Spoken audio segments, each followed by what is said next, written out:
Assalamualaikum warahmatullahi wabarakatuh. Perkenalkan, nama saya Rida Rizkyani dengan NIM I0002300002 dengan kelas HES-A.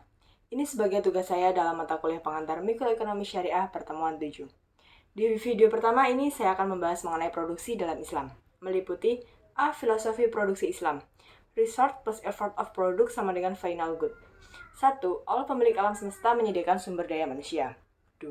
Allah menjadikan makhluk selain manusia dapat dipergunakan untuk kebutuhan manusia, meliputi matahari, bintang, lautan, waktu, sungai, hewan, atau biasa disebut dengan tazkir. 3. Allah menciptakan sumber daya tidak terbatas untuk kebutuhan manusia.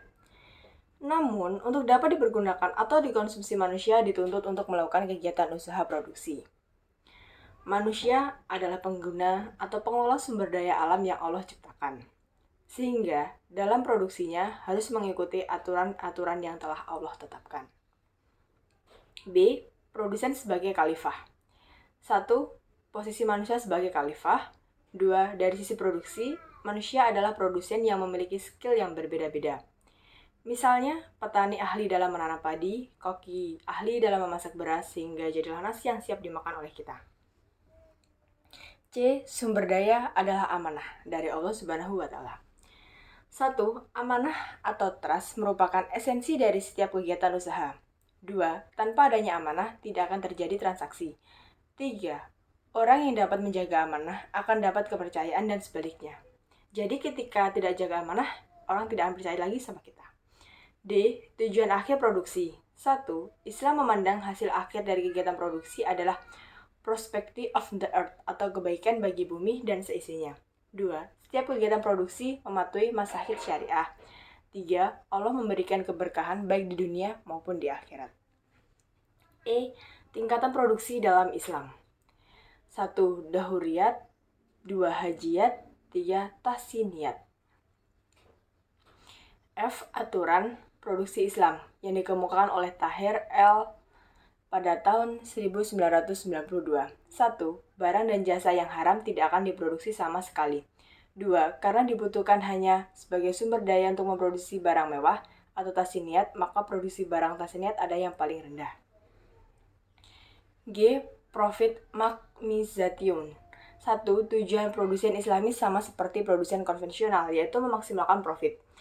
Namun yang membedakan, selain memaksimalkan profit, juga memperhatikan masahid syariah. H. Biaya implicit cost of resort. Tanpa implicit cost, biaya total menjadi lebih rendah. Dengan implicit cost, biaya total meningkat. Di video 2 ini, saya akan menjelaskan mengenai pandangan Islam terhadap pasar. 1. Pasar mendukung berjalannya mekanisme pasar yang berjalannya prinsip sukarela, ridho, suka sama suka. B. Jumlah harga dan keseimbangan dalam pasar Islami. 1. Sama dengan pasar konvensional, di mana pertemuan antara supply dan demand, pasar bersifat kompetitif. C. Apa saja yang menyebabkan transaksi bersifat aniaya atau tidak berdasarkan suka sama suka. 1.